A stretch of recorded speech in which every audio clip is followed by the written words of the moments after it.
Aaron Rodgers was back on the practice field for the first time since going down in that Minnesota Vikings game, even though he refused to talk about if that right collarbone is in fact actually healed. 41-33 final score, the Eagles over the Patriots, and some people were saying this week that it was almost like a David and Goliath matchup, but I don't think that it was. So I love the fact that Rib Lake and Prentice, part of the year, you guys actually co-op for some of the sports. Yeah. But others, you guys are rivals. So how is kind of that adding to how big of a game this is tonight?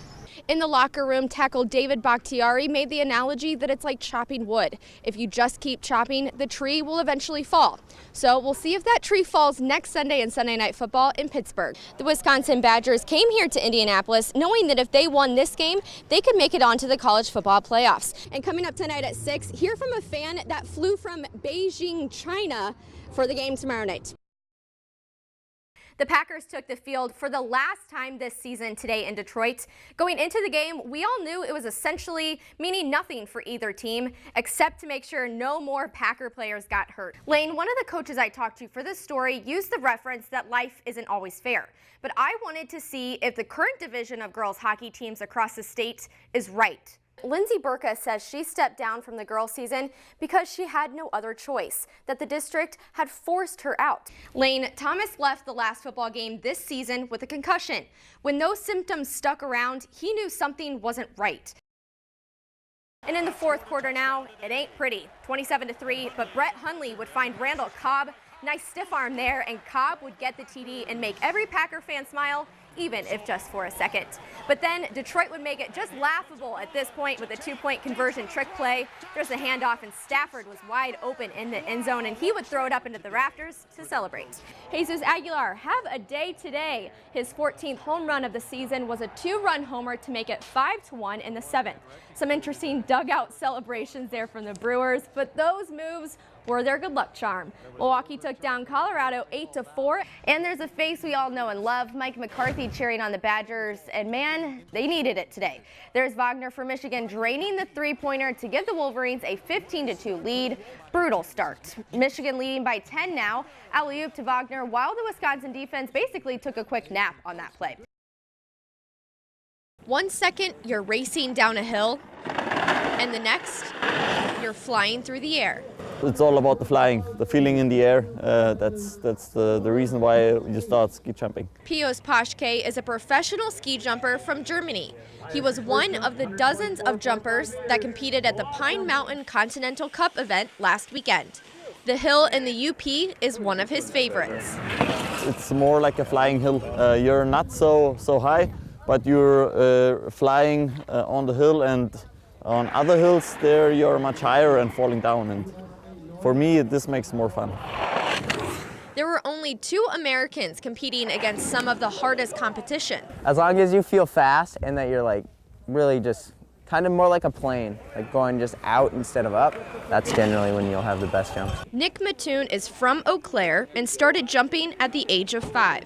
It's like competing at home. It feels so good to be back in the U.S. and competing in front of our crowd. He now lives in Slovenia and trains all across Europe. Myself and AJ, the 2 people competing here from the U.S. today, missed the spot for the Olympics by 1 person. So we were close, but not close enough. But he's not stopping there. I'm still dreaming for the Olympics. That's my goal, so we'll see. He already has his sights set for Beijing in 2022.